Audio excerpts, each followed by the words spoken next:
Let's see what we got inside the mind of Jeffrey Dahmer, serial killer chill horror. Let's see what happens. I desensitized myself to it. I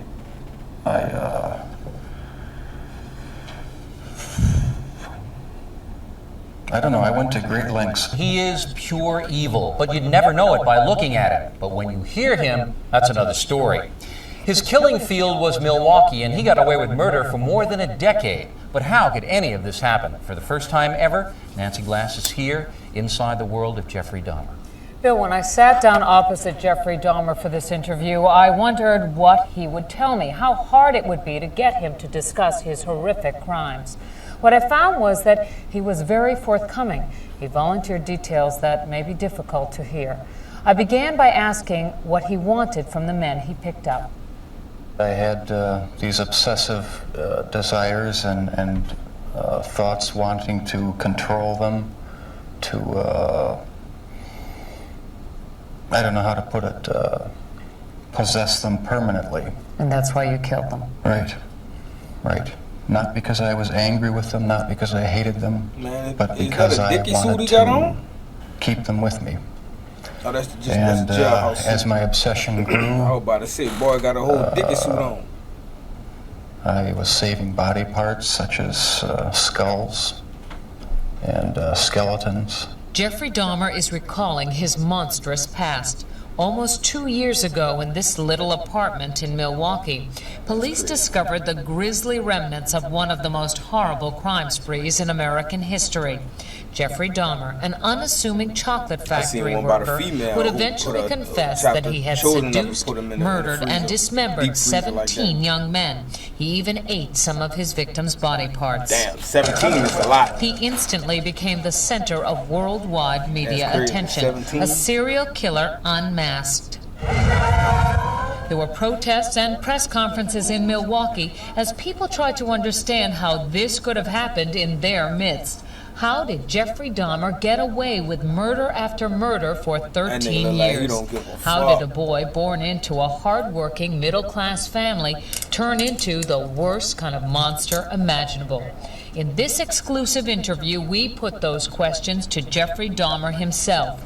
We met with him at the maximum security prison where he is serving his sentence of 999 years.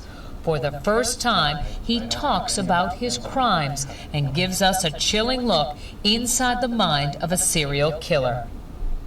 It's a process. It doesn't happen overnight. When you depersonalize another person and view them as just an object for pleasure instead of a living, breathing human being, it seems to make it easier to do things you shouldn't do. The reason why Jeffrey Dahmer was able to get away with his crimes was because of just what you are seeing here. Jeffrey Dahmer is intelligent and articulate. That is what makes him so frightening. But if you listen carefully to his words throughout this interview, you realize it is a thin disguise. You do sound, though, like the kind of person who could have said to himself, "This is wrong. I must stop." I always knew that it was wrong, but after the first killing was not planned. I was coming back from the shopping mall back in '78. I had fantasies about picking up a hitchhiker and taking him back to the house and having complete control and dominance over him. The hitchhiker's name was Stephen Hicks. He was just 18. Jeffrey Dahmer took him to his parents' house. There he strangled him with a barbell. He dismembered the body and hid it in a drain pipe. It was Jeffrey Dahmer who gave those details to the police in his confession. No one had a clue as to what was happening for over a decade. During that time, Jeffrey Dahmer joined the Army and was sent to Germany. He was eventually discharged for a drinking problem and returned to Ohio. 9 years after Stephen Hicks' murder, the killing began again. What happened to you in the 9 years in between that you were able to stop? that you were able to control yourself? It just wasn't an opportunity to fully express what I wanted to do. There was just not the physical opportunity to do it then. And I started, when I moved to Milwaukee in '81, I started reading pornography, going to the bookstores. Reading porn Eventually at the that bookstore. led to frequenting the gay bars. And then one time I brought this young man back to the hotel room, the Ambassador Hotel. Was just planning on drugging him and spending the night with him. Had no intention of hurting him. When I woke up in the morning, he had a broken rib here, was heavily bruised. Apparently I had beaten him to death with my fists. And you have no memory I of it? have no memory of it. But that's what started the whole spree all over again. Dahmer says he snuck the corpse of his victim, Stephen Toomey, out of his hotel room in a suitcase. Then he took it to his grandmother's house, where he cut up the body and put it in plastic garbage bags. When you killed these men, afterwards, were you repulsed? Were you upset? No, at the time, it was almost addictive. It was almost a surge of energy. I wouldn't have to worry about any of their needs or anything. I just had complete control of the situation. But Jeffrey Dahmer was out of control. The urge to kill had overpowered him. As police later learned, he wasn't satisfied with his victim's death. He wanted more. Why did you photograph them? It was my way of remembering their appearance, their physical beauty. I also wanted to keep something. If I couldn't keep them there with me whole, at least I felt that I could keep their skeletons. And I even went so far as planning on setting up an altar with the 10 different skulls and skeletons. And what was the purpose of the altar? This nigga's fucking crazy. As a sort of memorial. A point where I could, I don't know, it's so bizarre and strange, it's hard to describe. A place where I could collect my thoughts and feed my obsession. When the bodies were still in your apartment, there was no time when you would see them and say, "This is grotesque. What have I done?" There were times, but the compulsive obsession with doing what I was doing overpowered any feelings of revulsion. This man, with a quiet, almost shy demeanor, became a master manipulator who was able to lure strangers he met at gay bars to his apartment. He was even able to con the police into returning a 14-year-old boy to him after neighbors called 911 upset that the child was in the street, naked and bleeding. Dahmer convinced the police that he and the boy were simply having a lover's quarrel. That should have been weird right there. If it's a fucking child and he's a grown-ass man. How old was this child? He wasn't a child, he was an adult. After the police left, Jeffrey Dahmer murdered that boy, Conorak Synthesomphone. This man says he had a near-fatal encounter with Jeffrey Dahmer. He wanted to take some picture of my back. He hit me with a rubber hammer on my neck. He was lucky to escape because by then the killing had become almost routine. Before you went out to pick up a man, was there any kind of ritual you went through? I'd go to the nightclubs, drink, watch the striptease shows, and if I didn't meet anyone at the bars, I'd go to the bath clubs and meet someone there, offer them money, and we'd go back to the apartment, have a few drinks. I'd have the sleeping pill mixture already prepared. Person would drink it, fall asleep, and that's when they would be strangled. Watching the movie Exorcist 3 was also part of his ritual. It put him in the mood for murder. I felt so hopelessly evil and perverted that I actually derived a sort of pleasure from watching that tape. Did you like feeling evil? No, I didn't. But I had tried to overcome the thoughts, and it worked for a while, but eventually I gave in. While Jeffrey Dahmer may say things today that make it seem like he understands what went on in his mind, he does not. All he can do is tell you what happened, but he cannot stop whatever it is that drove him to kill in the first place. Do you still feel those same urges? Do you still feel that compulsion, that obsession? I wish I could say that it just left completely, but no, there are times when I still do have the old compulsions. Did he kill Jeffrey anybody Dahmer in says jail? as time Or went tried to on, his attack mind anybody became in more jail? and more warped, and yet he was clever enough to continue to elude police and lure young men to his apartment.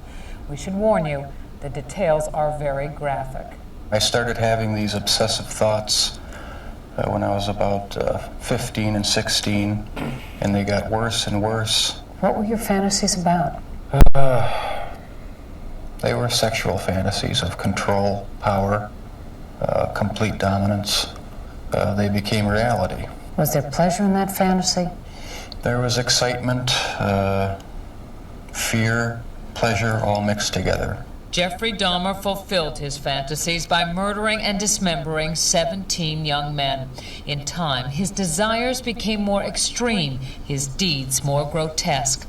Listen to him talk about the most unnatural things in the most matter-of-fact of ways. That's when you realize that none of it has touched him. I was branching out. That's when the cannibalism started, eating the heart and the arm muscle. It was a way of making me feel that they were a part of me. At first it was just curiosity, and then it became compulsive.